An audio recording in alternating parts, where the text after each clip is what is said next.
Hi everyone, I'm Gary Ryan from Organisations That Matter, and it's an absolute delight to be here with you today for the Leadership Insight series, where we'll be talking about leadership, teamwork and high performance with our special guest Steve Moneghetti. I'll just do a brief introduction and we'll get into asking Steve some of the terrific questions that you've asked. With Organisations That Matter, which is my company, I work in the space of high performance where I help talented professionals, their teams and organisations move beyond being good. Lots of individuals, teams and organisations are good at what they do, but they're not as good as they could be. So we spend some time working with people to help them to be the best that they can be based on their talent that's available to them and their teams, of course. Today what we're going to be doing is spending a little brief time doing this introduction, then we'll spend the vast majority of our time talking with Steve. We hope to have a little bit of time at the end in our 40 minutes for any questions that we haven't been able to filter through to Steve from your registrations to get asked, and then we'll have a quick wrap up right at the very end.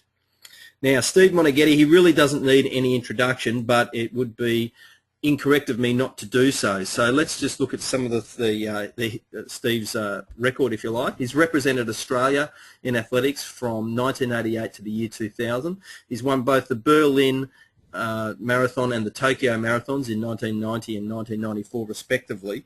And in 1990 it was actually the fastest marathon time for that year of 2 hours, 8 minutes and 16 seconds. And having a personal best time myself in the marathon of 3 hours and 48 minutes, which was in the heat of Alice Springs, I can assure you that 2 hours, 8 minutes and 16 seconds is absolutely amazing time, as anyone would know. He has Commonwealth Games gold, silver and bronze medals. In 1997 he won the World Championship bronze medal. He has 3 top 10 marathon finishes at the Olympic Games and did represent Australia at 4 Olympics, which is an amazing achievement in and of itself. Was the mayor of the 2006 Commonwealth Games Village and chef de mission in New Delhi. And he has, which is important also for our conversation, people to recognise that Steve has an engineering degree, a graduate diploma in education, as well as an honorary doctorate from the University of Ballarat. Welcome, Steve. Thanks, Gary.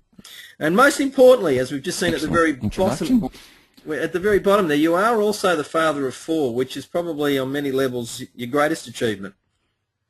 Yes, I used to say, what did I used to say? That I've got 4 kids and my wife has 5 because she looks after me, but people were getting confused. They started to think she was, from a second marriage and all that sort of stuff, so I don't tell that joke anymore.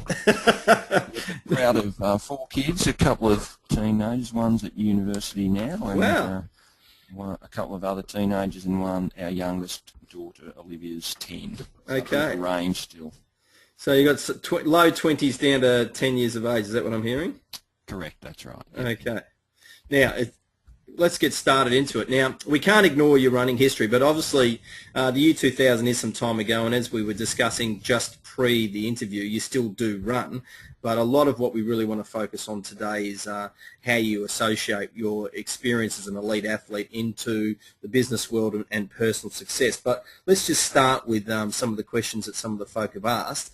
For example, Jason's asked, is there anything that you did to overcome the pain your body experienced during a marathon? Yeah, and might I say at the outset, some fantastic questions, so even very thought-provoking for me, so I've enjoyed the experience of just reading those and analysing them. I think the pain, it's an interesting one. I tell people that I never experienced anything in a race that I hadn't faced in training or done in shorter races. So whilst the marathon, you see it as a physical pain, it's really more the mental strength that you use to overcome that pain. So I'm telling a lot of people now, and you've been in this situation, Gary, and a lot of people listening will have been there as well. It's only 10 or 15 minutes of pain, and at the end of the day, when you finish that, you look back and you think, oh, that wasn't that severe. It seems severe at the time, but you just, if you've got some spiritual will and mental strength, you just think of other things, you think of the benefits at the end, and you kind of do that balancing act of, right, it is painful, but the benefits that I get and the success and the enjoyment when you finish far outweigh the pain you're going through at the time. So the pain, which is generally shorter than people expect it to be, is actually worth the results that you get at the end. It is. It seems long at the time. It's a bit like slow motion, but once it finishes, you look back and you think, oh, gee, that wasn't that bad, and you almost forget about it. I know, you hear that story of when you win races, it never seemed to hurt, but when you finish second or you have a bad run, it hurts for a long time, because that's because your success and your euphoria of victory outweighs the pain you went through. So that shows, that mental strength's really beneficial. Now, I will share that Jason, who asked that question, is an incomplete quadriplegic, and he broke his neck as a footballer when I was actually a coach of a local suburban football team. And as an incomplete quadriplegic, he has ridden over 500 kilometres of the Tour de France as part of a tour. He has swum at least 8 lawn pier to pubs, and I know this year, in fact, broke his own record by 8 minutes, even though he was still one of the last to leave the water. And last year in October in 2012, managed to climb 70% of the way to the top of Mount Kilimanjaro in Africa. Well, there you go. You talk about mental strength. I mean, Jason, he's I'm sure he understands what we're talking about more than we do. That's right, and it was interesting when I saw that question from him, because I thought exactly that. I thought, golly, mate, you understand the answer to that question quite possibly more than we do. Now, along the lines of this mental toughness still, when you're running and you fall behind, what goes through your mind and how do you react? And there's a second part to that question, which is, how does that relate to your life now? Yeah, that's probably, and at the time I thought it made me just think back to a couple of races where I was, in medal-winning positions and hit the wall or got fatigued in my quads and started dropping back. I tell you reassess your goals pretty quickly. I'm thinking Olympic gold medal, fanfare when I get home, financial reward, sponsors happy, and suddenly I'm thinking, geez, oh my God, I just want to finish this event. Where's the next kilometre marker? So I think what you do is it sits you on your bum initially, and obviously you're running and you can't stop. You can't just sit in the gutter and say, well, that's it, I give up. So being in a public space, sometimes you don't see the internalisation that's going on. So I reassess and I set little goals. Normally little goals that you can actually achieve. Now, I know that sounds funny, but you say, I'm just going to run up to the next kilometre mark, and you're going to get there, and you think, well, once I've achieved that, great, So that's a positive message that you're sending. Whilst you've got all this negative stuff in your head, you then need to turn that around and get a positive message. So I get a really simple one early that you can achieve, and then you start building from that, and before you know it, you've obviously, you've moved through the bad time, and you're starting to actually set goals that are a bit harder to achieve, and you get a lot further along the journey than you thought. So you end up higher up in position. At the end of the day, I know it sounds bizarre, but having gone through that process, at the end of the race, you're actually more proud of your own effort because you had to sort of analyse and do this internalisation to actually get an outcome. It didn't just happen naturally. When you win a race, it happens naturally. You don't even have to work hard. So you don't think about all of the process you go through. It just kind of unfolds nicely. But when you hit a stumbling block like that, it forces you to come up with other strategies. So in line with that, I'm assuming that you'd go in with a race plan. And then this would happen. You're falling behind, so you got to reassess. So I'd be interested to know, with regards to your race plans, how often were they?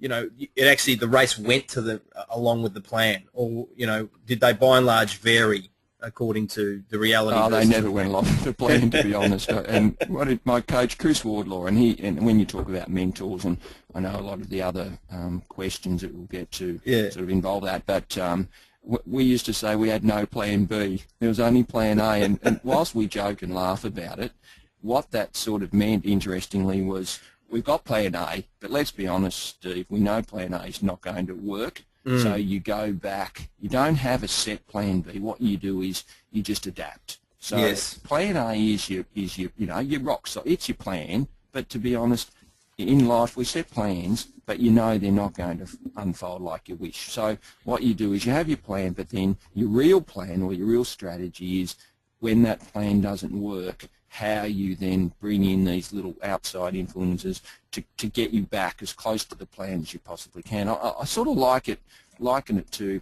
a marathon, and you're running down a wide superhighway, and then you get distracted and you get taken off on a branch, and it's rather than continue on that branch, you actually then have to do some change up to get you back on the superhighway, or get you back towards the superhighway, and you keep having those little diversions along the way.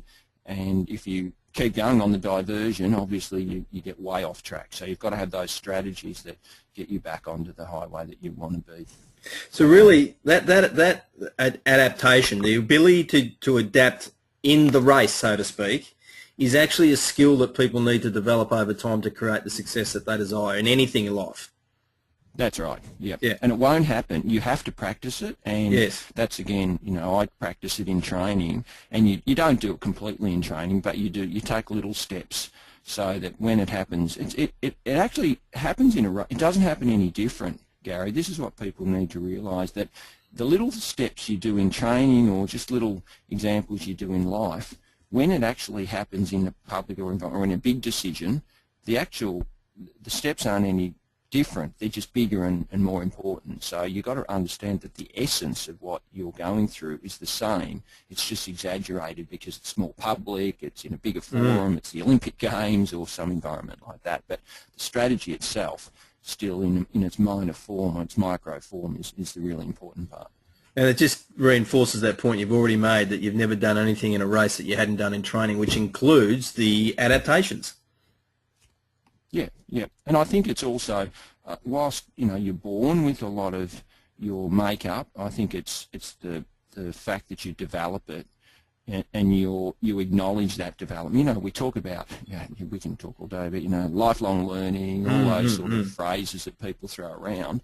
What does lifelong learning mean? Well, to me, it's developing those little attributes that you have, recognising them, and then developing them and using strategies to maximise them. And you need to have an awareness of that. You need to actually be consciously doing that. A lot of people just sort of think they do it, or talk the talk and don't walk the walk, whereas in my circumstance, and a lot of what I'm talking about, I look back now and realise I was doing at the time. I wasn't as focused on it at the time, but my runnings allowed me my success in runnings allowed me to realise that that's what I was doing. I just didn't know it at the time. Look, I'll just reinforce that. You just said that recognising and developing your attributes. So we're all born with some special attributes. Our job in life is to work out what they are and consciously develop them. That's the message that I just heard you say. Have I captured that accurately? And that is a really important message, that if people who are listening get that message, gee, we have had a very successful conversation. Yeah, and that's not, and what that also means is that we can't do everything, but what we can do is do whatever's appropriate for whatever the attributes we are, and then the sky's the limit within whatever those attributes are. And so we're not sitting here and saying, oh, all of you fuck out here, you can go and do whatever you like. Your attributes literally might not allow you, given, for example, I'm 5'7", so being an NBL or an NBA basketballer was probably always going to be something that was going to be a bit of a stretch. Now, there may have been one or two over time, I'm not too sure at my height, but the realities were my attributes probably weren't going to help with that. Now, no, but interestingly, Gary, just on that, your attributes, what you do is you maximise your attributes, and if you happen to end up then someone else recognises that and selects you to play NBL, then that's an outcome. But your attributes got you to that outcome. Yes. By maximising those attributes, then the outcome looks after itself. Again, I don't want to use that phrase, but and I think one of the other questions, I don't want to jump around, but talking about introverts, I think I'm an introvert, to be honest. I was a shy kid and still have some issues with that personally. But if you focus on the positive attributes that you've got, so recognise the positive. Lots of people will tell you what you can't do. Not many people will tell you what you can do, and you know more than anybody what your positive attributes are. So really pick those up, even if there's only one. Everyone has got positive attributes, so just pick one and really focus on working that to its maximum and developing that, and that will overflow into other aspects of your life. Now, I am a living, breathing example of that having happened when I was at secondary school, so I'm really strong on that. Yeah, and I couldn't agree with you more about your point about being an introvert. It doesn't stop you being a leader No, that's correct. because that's But only. again, I think you need to recognise we can. And I was sort of a bit embarrassed about it. You know, I was a shy kid. And I didn't want to tell people I was a bit shy and introverted. And as a runner on the public scene, I didn't want to think everyone saying, oh, I'm a bit nervous and a bit shy.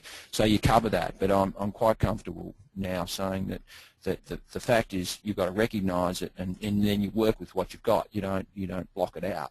You just maximise the positive attributes out of that being introverted, and it's part of your character, but it isn't your whole makeup.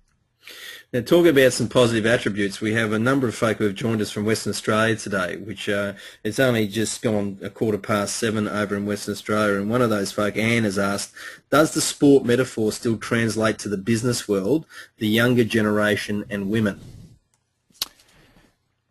Yeah, I slightly differentiate between sports. Sports become a bit of an industry, and it depends what, for me, to be honest, work and sport, that balance for me, there isn't much differentiation. What I do differentiate between is, and Anne's question made me think about that, is recreation.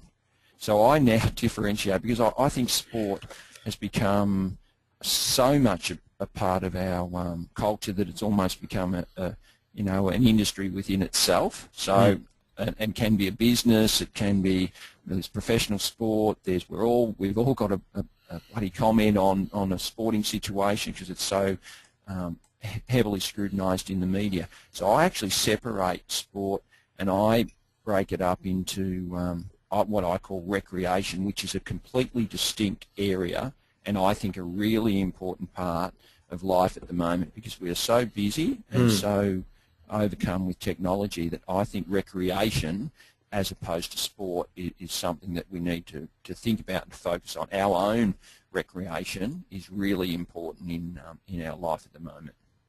I'll just, I know Anne does a lot of work in helping people with their mentoring programs. I might just see if her microphone's available. Anne, are you there with us? Just checking. Just give you one more moment, Anne, if you can, if your microphone's working. Okay, I can't. We're not hearing Anne at the moment, so I just thought we might have picked up a comment from her if there was. Now, we've also got Malcolm, who's actually also in Western Australia, who's asked, what's the one characteristic that you see in people that tells you that they're an achiever/winner? Yeah, it's interesting. I look at different attributes. I don't know if anyone would say this one, but paying attention and being able to focus on a task. So I actually look at, I probably, I meet lots of people, and I probably look to that as being a really important attribute to someone who will really engage with me in a conversation. So not just talking about themselves, not getting distracted, not being on their, tweeting or doing something on their phone, but is really engaged in a conversation, but then also can show me that they've got some concrete learning out of that whilst we're chatting and they're really focused on our conversation, they then provide some good outcomes or some challenges to me in the conversation. It shows to me that they've absorbed it, they've listened, they've absorbed it, but they've also thought a bit deeper. They've gone to the next level of the conversation and set me some challenges or really allowed them, their own mind to work at a different level. That's fascinating because, interestingly to me, those attributes sound aligned with being an introvert. Right, okay. That's probably why I relate to them. That maybe. I mean, they're natural preferences for introverts to be able to pay attention and to be able to focus. I mean, they're attributes that come with introversion. Right. And I just think I'm really big on communication at the moment, and I think we've got a bit lost into the art of true communication with the listening and actioning your listening, rather than we've become so reliant on using communication and media for other people to do the for us. We almost sort of take the information on board and then select someone else to do the task that we've chosen to do rather than do it ourselves. So I like to think that a person can be a bit multi-skilled, can analyse a situation and then act on it using their own capabilities rather than relying on someone external to do it for them. Yes. Maybe that's why I'm a marathon runner. Maybe, but I mean, we're all more than one small set of our attributes. But by the way, I assume you may know this, but our audience might not, that the research clearly indicates that introverts can behave more like extroverts than extroverts can behave like introverts. Right, yeah, no surprises there. There's no surprises there. Now, Jock asks, how do you determine that performance is high? Yeah, it depends. In my own situation, I've been able to probably translate a little bit from my running, but I look at I set my own personal goal, so I don't know. You can analyse it against benchmarks set by other people, but I would always go into a situation where I would set my own performance levels. So I don't know how anyone could measure what's high, medium or low unless they've set the benchmarks themselves. Now, then you then compare that to external benchmarks. So what I would do in it, without using running as an example, but I would say, okay, a good result in this race is, say, a time that I'm setting myself. Now, if that happens to allow me to, if I achieve that time, but I finish 5th in the race, then I have to actually go, okay, maybe my personal performance levels aren't realistic to public because I didn't win the race. So then I have to reassess them and I go, okay, I might need to look at my own performance levels and adjust them to suit what's happening publicly. Some people will do it the other way around. They'll go, well, gee, what's the winner of the race or the best in the world doing? I think that's a really hard position to start from because you're probably going to be severely disappointed if you start at such a high level. So I work the other way. I go set your own benchmarks and see where that sits you and then reassess those because you can actually control your own benchmarks. You can't control what other people are doing. So I kind of start with your own, look to how that sits in the scheme of things generally within the workplace or within your competitive environment and then reassess that, being able to control the situation that you're in. So let's just talk a little bit longer, Steve, about that in relation to the workplace. So a team, because we tend to work in teams these days, mostly. So a team would sit down and look each other in the eye and say, look, based on the talent we've got around this table or whatever it is, this is what we think we can do. Then go externally to see what's going on and compare and adjust if necessary, but actually start with the folk around the table saying, let's have a look and ourselves assess the talent that we've got as it relates to whatever goal we're trying to achieve, or we're setting the goals according to the talent that we've got. And now, I know from my experience, I reckon a lot of teams don't do that step. They actually don't sit around and have a conversation about how talented are we. And if we haven't got the talents that we reckon, go on. I think the thing, and I've never really thought of it like this, but it came to me. Everyone knows this, and I'm thinking it's so obvious. How come I couldn't have ever imagined this? But this question sparked in my mind the fact that when those people are sitting around in the room, if the collective outcome is not greater than all the individuals, then you're doing something wrong. Because that's what a team is. I've worked that out. A team is now, whoops, someone wants me. Let's get rid of that one. So I worked out that that's what a team is. Go away. What a team is actually that getting a group of people together and the outcome of having all those people together is greater than the sum of the individuals. Otherwise, you might as well just have the individuals all working independently and then the individual outcomes is greater than the team outcome. So that's what a team is. So if you can't do, I'm just reinforcing what you're saying, Gary, if you sit around and you don't get a greater outcome than the individuals would have done by themselves, then you haven't, why go to the next step? Because that is the first step. If you can't get that step, then there's no point in looking externally because you're not doing the in-house stuff to get the benefit. So externally you are going to get blown away because internally you haven't got the right outcomes as it is. Now, feeding on from this part of the conversation, Dennis, who is in the United States of America in Florida, has asked that obviously marathon running appears as an individual sport as there could be.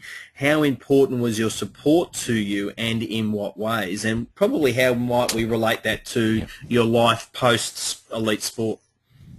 Yeah, and this is I don't have a problem with this, because whilst I do the public running, you know what's really important about having a support, and I don't like the word support, because support, it's like they're propping me up, and I don't like that from its innate suggestions. What I refer to is having a group of people around you with specific talents. So I get injured. I can't fix my injury, so I need the best physio I can get. And I had the best physio, I had the best coach, and I had the best support crew, you know, getting my food ready. And what all that does, so they're not propping me up. They are specifically doing the thing that they are very good at, which is an integral part of the group that gets together to allow me to achieve the outcome. I'm one person, but I need that group of people to work with me to maximise the outcome from my run results. So whilst I've got the ability, I do the running, all of those components need to combine to get one united outcome. And you know, the most important thing is it allows me to focus on one thing. Yes. Go in a race and run. And that is all I need to focus on. I don't need the distractions of all these. Imagine I'm halfway through a race and I think, oh God, my dog's at the vet. I wonder if the dog's died. I had to put. I mean, that type of thought process halfway through an Olympic marathon is something that will affect the outcome of my result. So I need to have a support person that's my wife, who looks after that aspect of the family. And I know when I stand on the start line, all of those people who have done their roles in preparation have allowed me to just be 100% focused on the task that I've got, and that is to run a marathon to the best of my ability. There are enough variables that will happen in the race. I want to make sure that I can deal with those without having the distractions of other things on my mind.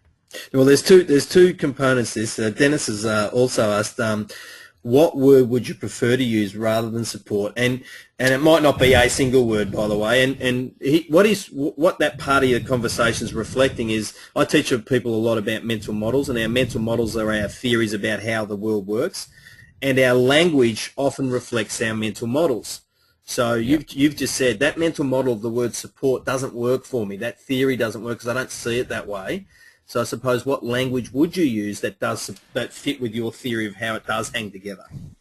God, I don't know about, well, what am I trying to, is there something, who am I? Am I the field marshal, and then I have all my corporals and sergeants around that are more focused on their abilities? I'm trying to think that's kind of more of what I think, as I say, I've got no comprehension of war or what that involves, but I seem to think I'm kind of the central hub, and these pods that I need to allow my central hub to work best. So I allow those pods to work in isolation, knowing that they are the best person to deal with that area. Well, I'd wonder if the word you're looking for is you're a team, and that it just happened to be that the team was focused on optimising your talents. Yeah. Yes. Yeah. Well. Yeah. That's right. I think we're a team of experts who are all working towards achieving the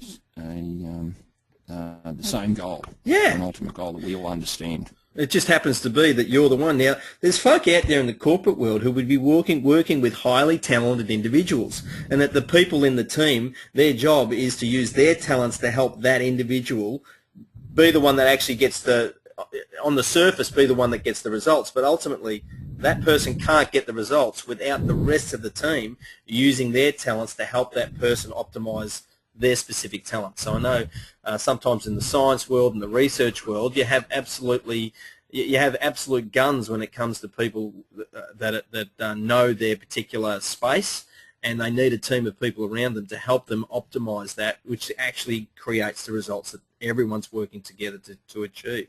Now, similarly, Jim... Yeah, and I think, just extending on that, Gary, I think sometimes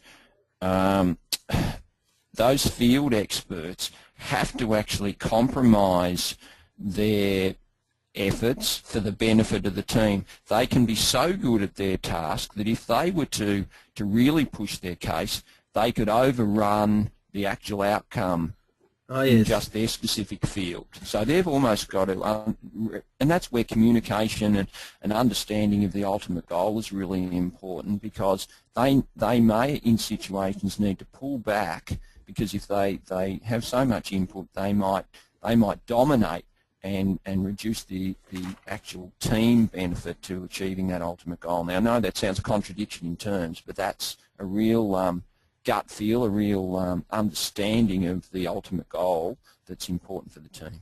And that actually ties back into your previous comments about lifelong learning and recognising and developing your own attributes, but you also got to, and consciously developing them, which is what we said earlier, but you also need to be self-aware enough to know when that strength has become a weakness for the team if you're utilising it too far, which is what you've just described. And maybe that extends on, I'm not sure, I can't remember, was it Brian who was asking us about what's a really important attribute. I think that's, you've probably hit it on the head. I think self-awareness is I reckon it's another level of learning, and we probably don't it's hard. I don't know how you measure it, and I don't know. I don't like using that gut feel or summing up a situation, but I reckon it's it's another level of another layer of learning if you can get to that stage. Well, how do you measure it? I can tell you one thing from my experience in working with teams, Steve, is your teammates know how self-aware you are. Yeah. How do they know? Well, I don't know how they know, but they know. They just know, don't they? They just know. I mean, they can tell you. And so if you've got the courage and you've got the communication open enough where you can have those tough conversations, if you like, where you're actually giving each other feedback along those lines, then that's the quickest way to know, is to literally ask your teammates, how self-aware am I? And they'll tell you. I mean, there's research like Johari's window and things like that help with things like that as well. Now, in terms of your motivation. Oh, sorry, actually, we'll go to Elise, because Elise is in Canada and has joined us from Canada. And she's asked, what is one of the biggest challenges that you have had to face in your leadership career to date, which is a lovely question, and how did you approach that challenge? Yeah, I think my greatest challenge is recognising that leadership is not a popularity vote, and often to be elected a leader, especially in my circumstance, because often it's more on reputation than deserved, if you know what I mean. I think my name gets me a lot of positions rather than my experience in that particular field. So the most difficult thing for me was then popular people have voted me into that leadership position. And then I say, oh, well, gee, I want to keep everyone happy. Now they voted me into that leadership position. It was very quickly to realise that it's not about being popular. It's that you need to then take that position and make some decisions, show clear and open communication so people know where they stand. So to be fair but firm. And at the end of the day, that might not make you popular, but it will make you a better leader.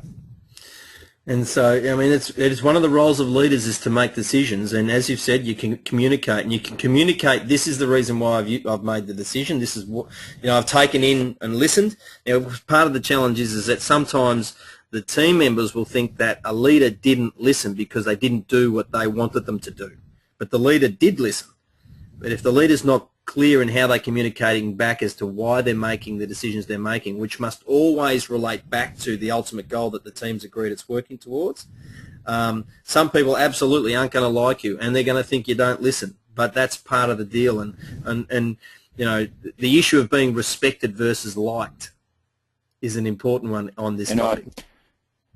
I made 2 mistakes in Dali. I'm happy to Yes. go on the public record about that. In my job as chef de mission, no one will know. These I don't need to tell you the exact situations, but in both cases, they were because, firstly, it was an accident that a person had missed a briefing, so communication hadn't happened. The second mistake I made was assuming something, and in hindsight, I look back now and I'd overlooked that and hadn't communicated that problem to the person involved, and so the 2 mistakes I made were because of my failure to communicate properly. Okay. And they're great lessons, and probably many leadership challenges come from that communication issue. Keeping in mind that leaders also got to not beat themselves up because other people choose not to develop their communication skills. So a lot of the time it is about the data. So, okay, with the one where I'd made an assumption about what someone else knew, did I only have one way whether they would have found that out? Yeah, that one way was one single briefing. There was no other communication channel or tool that I used. I probably need to learn from that and have multiple channels of communication for important messages. So it's not just a briefing. It might be a memo or an email, or it might be a text message, or something goes on a social media site, or whatever it has to be, so that there's multiple ways and chances. And maybe I needed to have 3 briefings instead of 1, et cetera, as ways of trying to do that. Don't make assumptions, probably as well. Make sure you cover your base and really ad nauseum, probably in communication. I don't think enough open communication. There's never enough open communication. Too much communication is not a bad thing. Well, it is interesting with assumptions, and I know it just was an off-the-cuff remark there about don't make assumptions, but the neuroscientists have shown us that as humans, we actually can't not make assumptions. The issue is, are we aware of the assumptions we're making, and are we then acting on them? So often we will have to act on assumptions as leaders because we just can't access all of the data, but the difference is that we're consciously making that decision versus doing it reactively and not consciously doing it, which comes back to the conscious stuff you were talking about learning earlier. It's one of the things I promised myself I wouldn't make assumptions. I'm assuming that I probably don't say them out loud. I think I probably still make them, but I'm not using them in my conversation as much. Yeah, and it's really about the taking action based on assumptions. That's really the issue. And as humans, we do have to make assumptions, and we made assumptions based on our evolution because we sort of had to know whether that object in the distance was a lion. And it was if I got within 100 metres, it would probably get me and bite my head off.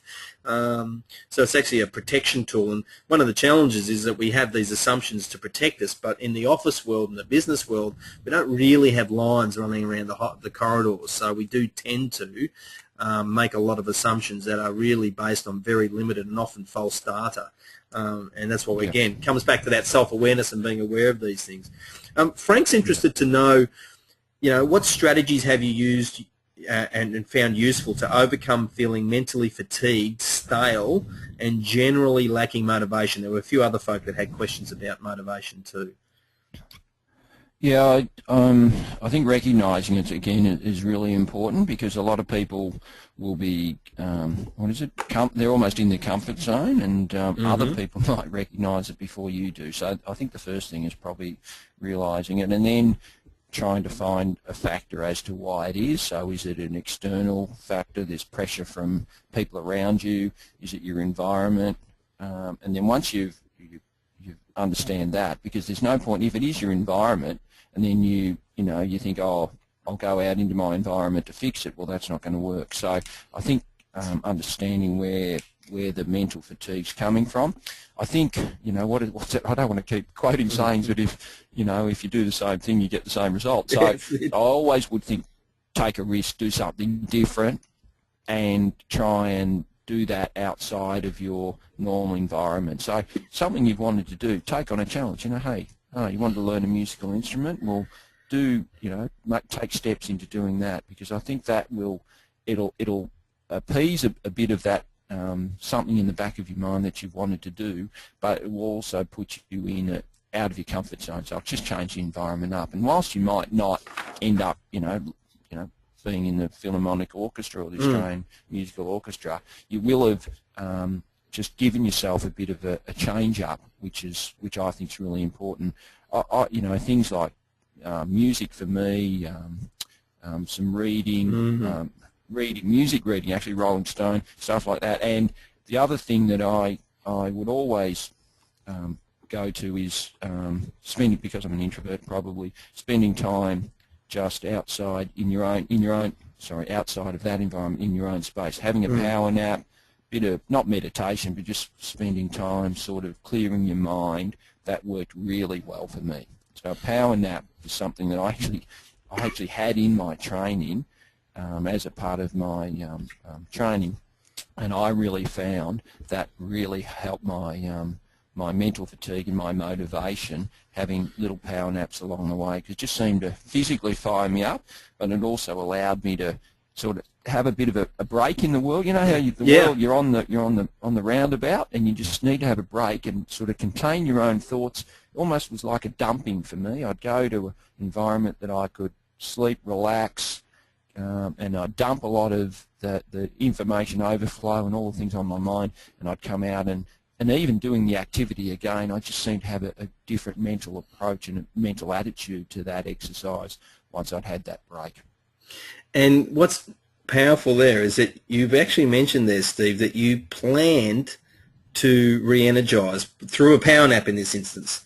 And, it's really interesting with Frank's question. If you're feeling fatigued, whether it be mentally or physically, that's probably telling you that you need to rest. And in our fast-paced world, people can resist the need to rest when actually that just becomes a vicious cycle if you don't do it. And we need to listen to our bodies. Just on that, Gary, interesting, you've mentioned the word rest, and I probably mentioned it myself. I've changed. I don't use rest in anything anymore. I use even in training and in programs I set for people, I call it absorption time, because it allows you to absorb, because you're not really, I don't think you're resting. What you're doing is you're having a break, and you're stopping and you're changing things up, or you're just absorbing where you are in the world, how things are. So it's like a kind of a reassessment moment. So I don't think you're resting. I reckon resting's the wrong word. I think we all know, we understand what the outcomes will be, but don't think it's not technical. I don't reckon it's resting. Well, there you go. You've just explained your mental model behind the word absorption. That's beautiful. That's what we're trying to do, get it out there. Now, I am conscious of where we've got to with time, and I would like to give you an opportunity to explain to folk what you're doing right now with Glow Australia. Yeah, so I do a bit of performance coaching and trying to, I suppose a lot of what I do is me talking about my life and experiences and entertainment value, whereas I'm trying to extend that to the school environment, the corporate environment, where I try to pass some of those life lessons and experiences on to other groups of people so that they have a positive outcome. So it's not just about me telling my story and giving some entertainment value. I would hope that it's making a difference to people's lives. So, and that's a lot more fulfilling for me to be in that space. And GLOW stands for something. Guidance, learning, optimism, that's right, yeah. Yeah. And that's kind of, I suppose, we talk about inner glow, not outer show, and so it's a bit more of self-analysis, looking at your own values and just where you're sitting in the world. And, I think we probably don't, we don't reflect enough. As you probably gathered from this conversation for the last 45 minutes, there are a lot of things I think that people can do differently and in a more positive way to get some really good outcomes. And I'm a really, whilst I'm an introvert, and used to think I'm pessimistic, I'm sensing and I'm actually a really positive person, and I give a lot of faith, and I really enjoy seeing people develop and use their abilities to allow us to live in a better community. And I think we underestimate how important human nature and how in control we are of human nature and what a difference we can make to the people around us.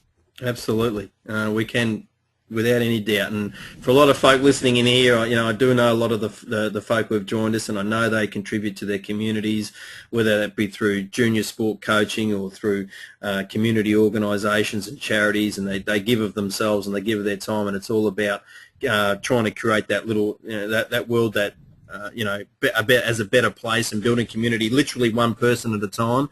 And often, a lot of folk I know that are joined us today, do a lot of work in various forms with children.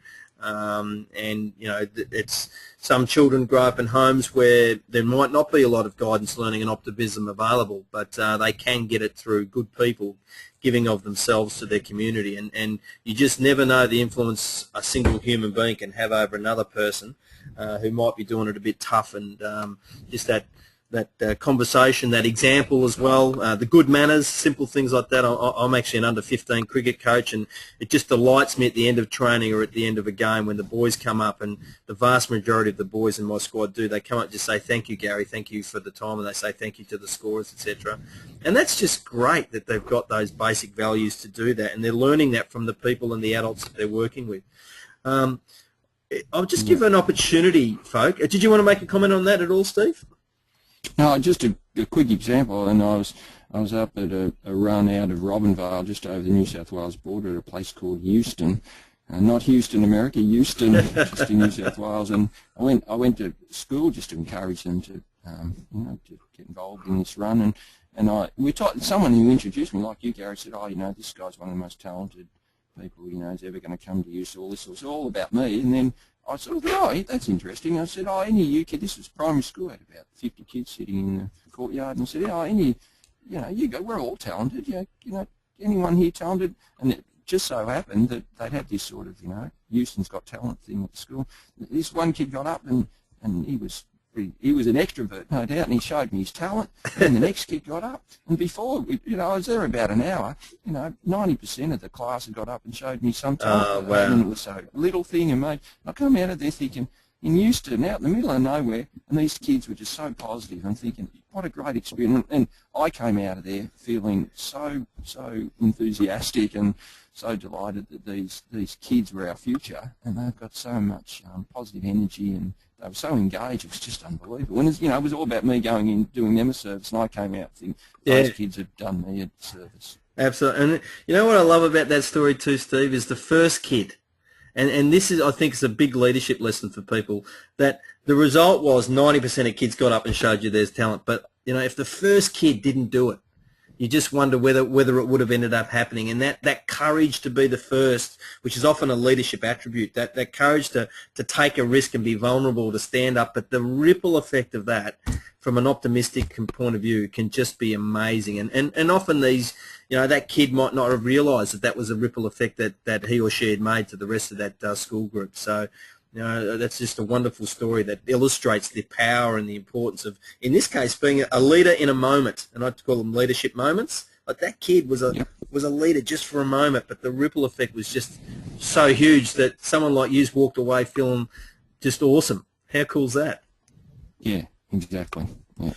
Now, I'll just give folk an opportunity, if there are. I know we have gone a little bit over time, but people aren't dropping off, so I'm assuming they're pretty happy to keep talking, and we probably shouldn't go too long. But if there's any extra questions that we haven't answered that folk would like to ask, here's a quick opportunity to type them in, and we'll give Steve a moment to do that. And if you didn't see it, I should, while you're just thinking about that, if you didn't see it, you can go to www.glowaustralia.com.au if you would like to engage Steve and the team at Glow Australia to come out and do some work with your organisation.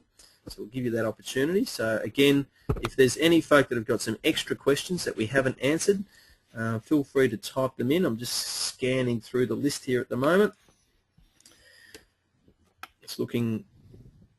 People may be madly typing away. I did notice a couple of what would I do differently if I had my life over again. I'll tell you what I would do. I'd take more pictures. And I'd get a mother or a father who had fast twitch fibres rather than all those slow twitch fibres that have made me a marathon runner. I don't know if I can pick my mum and dad, but that'd be handy. Would have been a sprinter rather than a marathon runner. Well, at the pace of which I have run my marathon, Steve, I have managed to take a camera around with me and take photos. So, in fact, when I was doing the New York Marathon, you only dip into the Bronx for a very short period of time. It's probably the only time in my life I will go into the Bronx. It was literally 600 metres or so. And there was this guy with this massive beatbox set up. And as I was going past, I turned my camera on, and this guy goes with his beatbox music in the background. Hey, y'all. Welcome to the Bronx. And I managed to capture that video footage on my little camera while I was running. But I suspect he was actually in focus with my running. I suspect if you were running by with the camera, he wouldn't have been in focus because you would have been going twice as fast as me. So what a tactic that would be, though. Imagine being in the Olympic marathon and you're at 35k and it's getting pretty serious, and I just grabbed a little Instamatic camera out of my pocket and started taking photos. My God, the Africans and the people around me would get blown away by that. That might be a good tactic. It might create... They have to be affected by that. When I say about changing it up, that you couldn't get any more change up than that. Yeah, Steve, that might create some mental fatigue for your competitors. Now, Chris has actually asked, how do you go coping with work, family, sport balance? It's tough to keep it all in balance. Yeah, I think that's one thing I've been able to do pretty well. I've stayed in Ballarat, 4 kids, and I tend to try to. It's interesting. Whilst and a lot of people will involve themselves in other family members or friends' activities, what I often say is that they do that with a little bit of a not real attention. They'll kind of go, I'm doing it to keep my kids happy. What I say is I get in that moment and I get a bit of a benefit out of it myself. So, I might miss a second run, or used to miss a second run because Matthew wanted to go for a bike ride. Well, I'd go for the bike ride, and then I'd say, well, hey, I'm getting a bit of cross training while I'm doing that. Hey, he thinks it's all about him, but hey, I'm actually enjoying this and getting a benefit out of it myself. So I tend to think of the situation, and you'll do it a lot more willingly if there's a bit of benefit for you as well. So I get the kids come to a lot of my activities now. So whilst we're away, I'll be off at running events. The family comes along and they have a good time and enjoy it, and I sort of flit in and out of that enjoyment factor to do the job that I've got to do.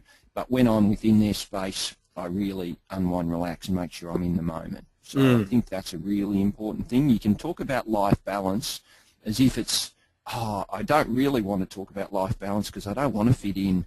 I want to be a workaholic. I don't really want to, but I have to go and spend time with my kids. I have to go. Don't have that attitude. Embrace it and sort of see the benefits. If it's work, if you're a workaholic, well, think of the sort of little work benefits that you're getting while you're recreating or while you're doing some other activity with family and friends. And about being in the moment, as you said. Strange answer? No, not at all. I reckon that works pretty well. Interestingly, to be honest, I don't mess around.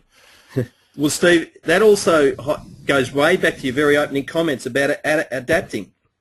I mean, your little story there about being on the bike ride instead of going for your run, where you're adapting and saying, well, that's actually a form of cross-training for me.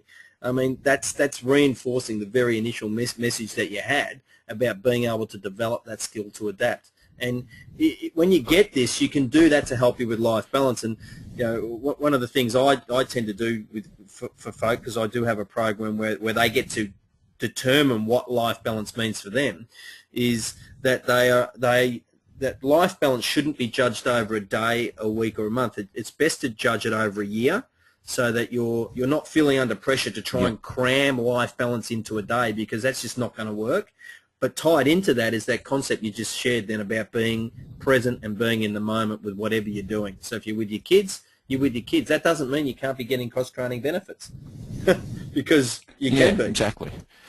Well, I think again, also, I just thought it sometimes it's kind of it's the emotional baggage that you bring to life balance. If you see it practically, if you actually work out your life balance and you go a few hours, time management, all that sort of stuff, if you do it in a sort of cold, hard way, it's not hard to fit it in. It's the emotional baggage that you bring with it. That, you're sitting with your kids at a park bench and they're on the playground, and you're kind of going, oh shit, I could be back in the office. I really need to fix that up. that's that emotional baggage that you bring. Whereas if you just take that emotion out and you go, here I am at the park, it's a beautiful day, my kids are fine, I'm relaxing, I'm breathing in good fresh oxygen, I'm having a good time, that's a really clear and brutally honest, great experience. But if you override that with emotion, it'll cloud the enjoyment of that experience and the focus that you can get at that time. So I reckon emotion clouds reality sometimes, and in life balance, I think that's an important factor.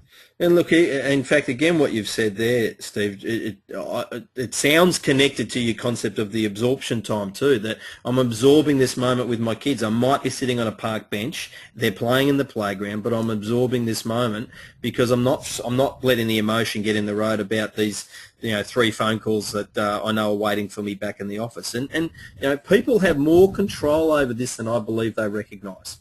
Far more control. And that we can...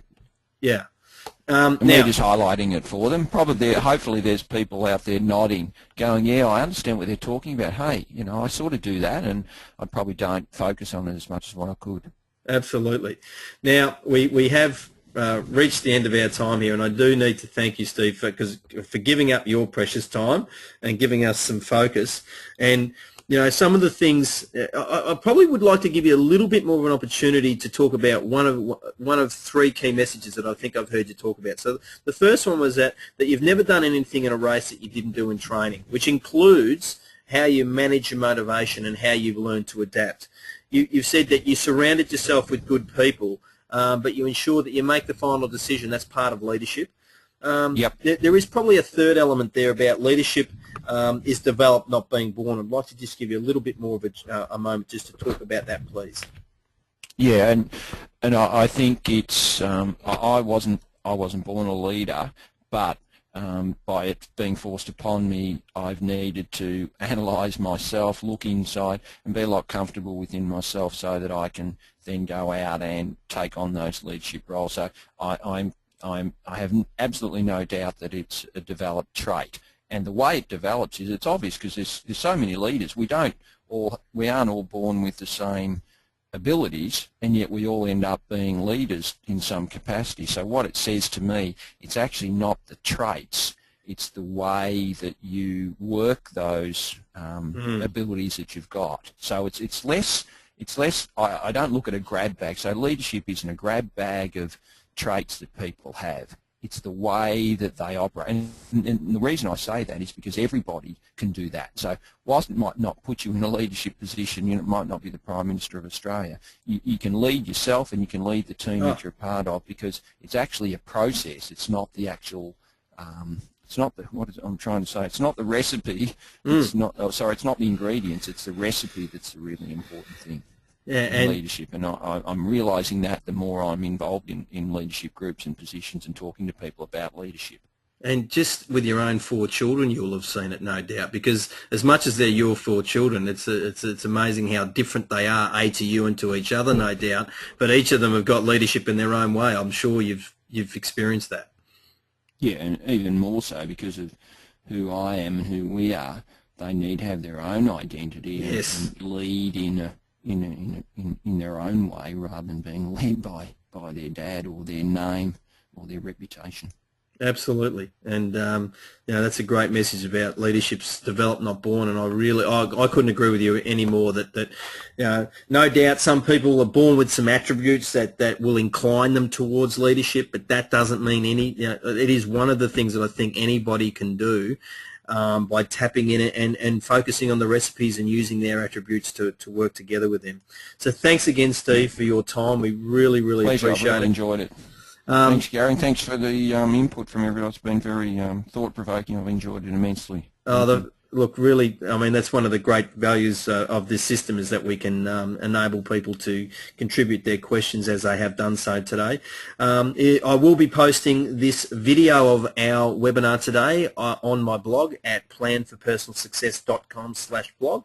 So please go there, and you can sign up to get each of those messages sent directly to your email inbox. Thank you everyone for participating and for your time. You've got some more contact details there for me, for Gary Ryan from Organisation Organisations That Matter.